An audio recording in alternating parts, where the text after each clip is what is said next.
Yes! I got a crit. Hello and welcome, my role-playing Leaves. So, you want to get into JRPGs, but don't know where to start? Then let me help you with that. Keep in mind, this video is about turn-based RPGs. Next week, I will also post a video about action RPGs, so if that is more up your alley, just wait for that. But maybe in the meantime, you can find something you want to play in here as well. Just check it out, I guess. With that, let's get right into our first game. While Dragon Quest is not only my favorite JRPG series, but also my favorite series of games in general, I would actually not recommend them. Because, well, while I love Dragon Quest, yeah, these games can be a bit grindy and have a lot of tough battles that you have to face. So, if you're looking for something beginner-friendly that is kind of easy to get in, those might be the wrong ones. However, if you wanna try out a Dragon Quest, I would say try Dragon Quest XI, because in regards to the series, it's more on the easy side, more in a casual way for everyone, basically. So, if you're interested in Dragon Quest, start there, I would say. A good place to start would obviously be something easy and lighthearted. And for that, I would say any kind of Pokemon game would be a good start.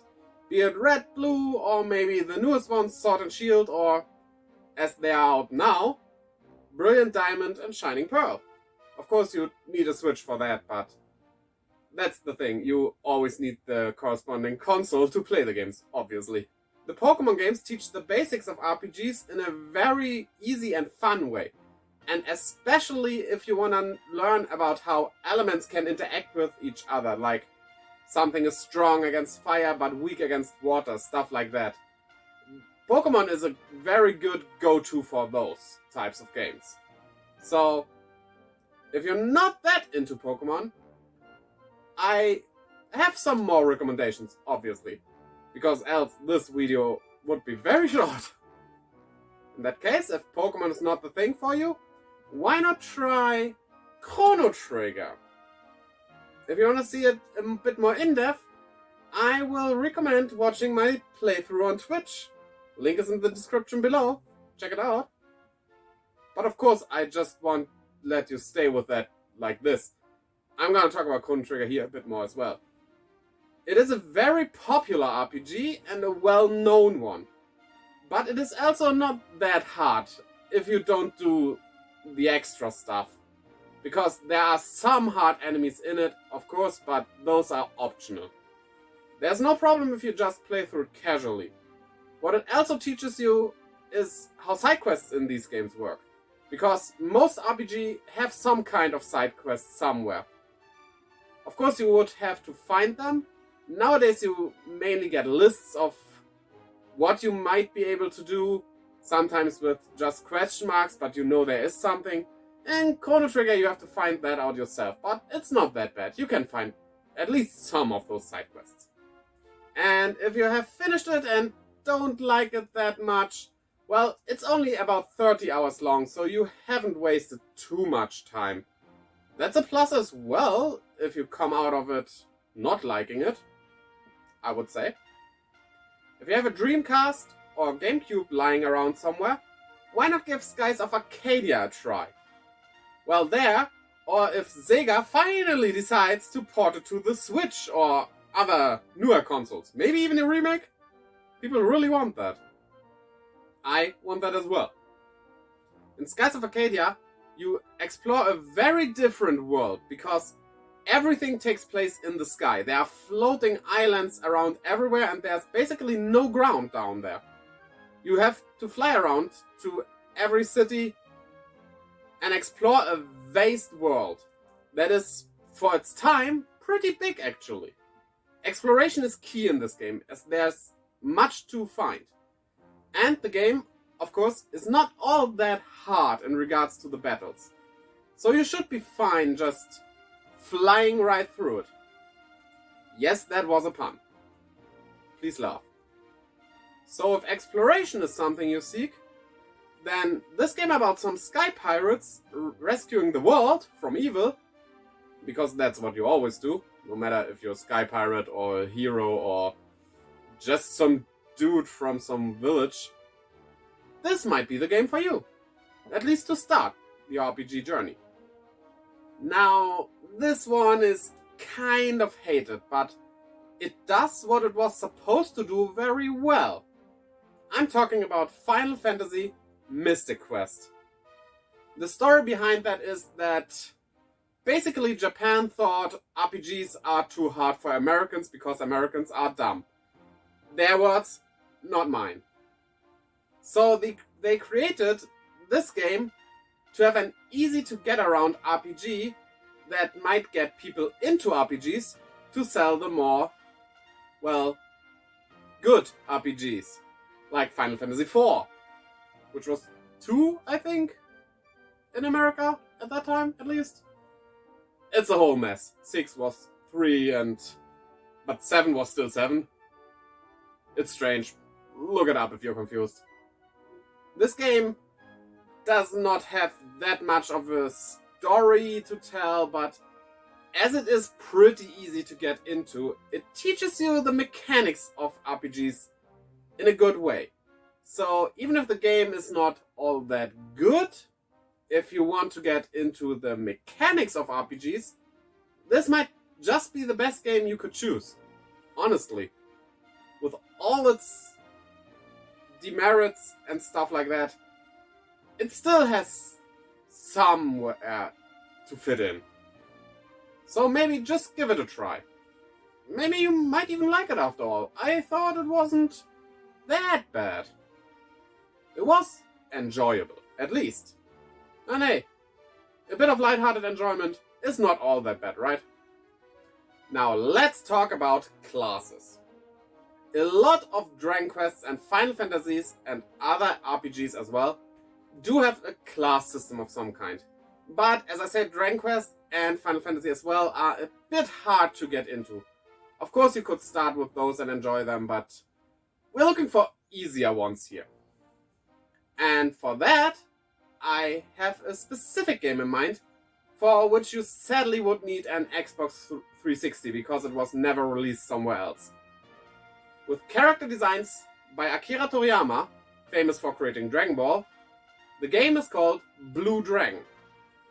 It is a pretty lighthearted journey with not all that tough battles to face, and it does have a class system that is relatively simple, but you will get the gist of class systems in general from it.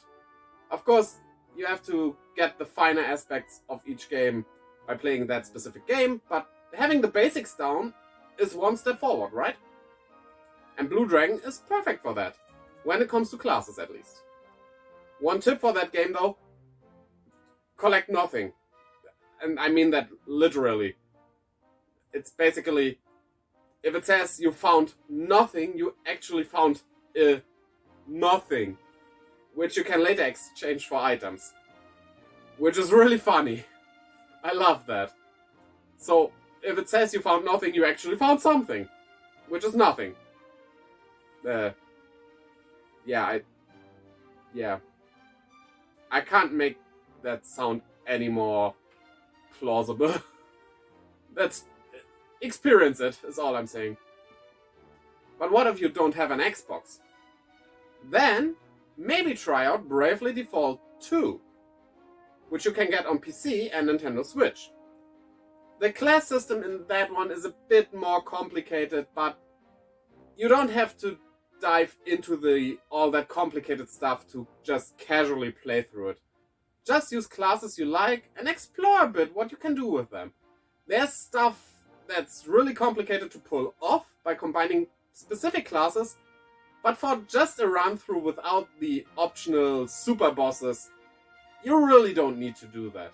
You can just do what you like. You should get through it easily. Also, it has some not so typical RPG classes, which might also be a nice idea to get into. So, yeah, while I wouldn't recommend it all that much, it is a good way to start RPGs.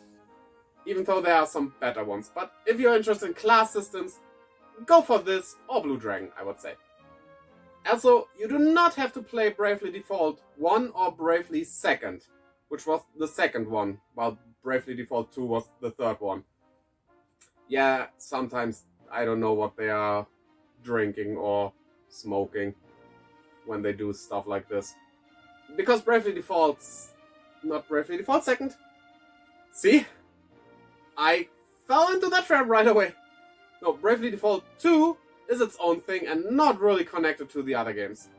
There might be some things that could be connected, but it's not really that clear that they are. So, don't worry about the predecessors. Just go with this one. Grandia, being the first one or the second one, is a very good way to start RPGs with a basic battle system that does have a little twist to it. You see, there are some attacks that can delay the turn of your enemy. And vice versa, of course, enemies can delay your turn as well. It could sound a bit complicated, but it's not all that difficult at all. If you're playing through it normally, you should get through it fine. I could do it as a child, so I think if you're an adult right now, you should be fine as well. And if you're a child, I mean, I beat it, so can you. In the first one, you get a nice little adventure about growing up and becoming an adult. Lovable characters that you probably will like, and a wonderful world to explore. Makes for a good start into those fantasy worlds RPGs typically have. And of course, you will rescue the world in the end. You always do. Now the second one gets a bit darker. More challenging people's beliefs, because you believe in something so strong, but what if that something is not as good as you think it is?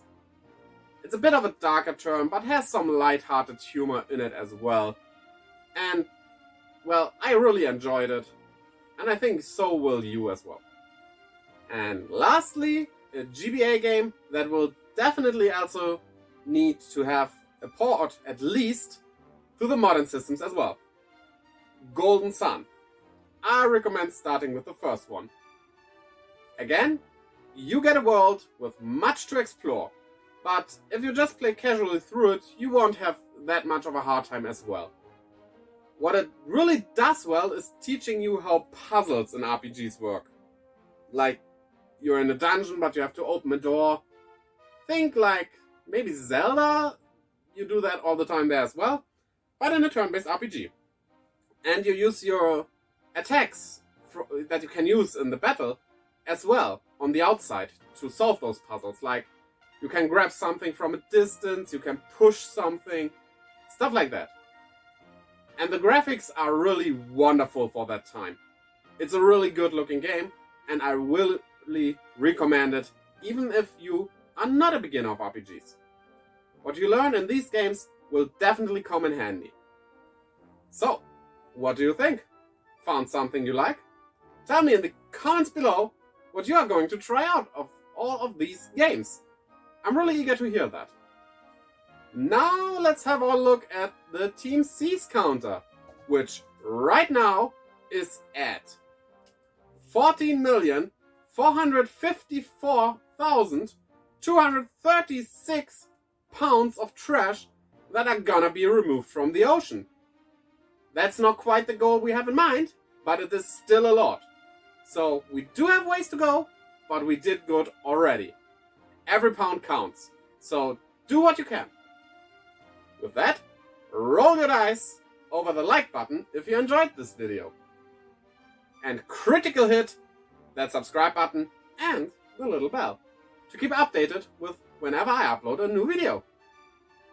Also, you might want to check out my Twitter, Twitch and Instagram, which you can find in the description below. Until next time, bye-bye!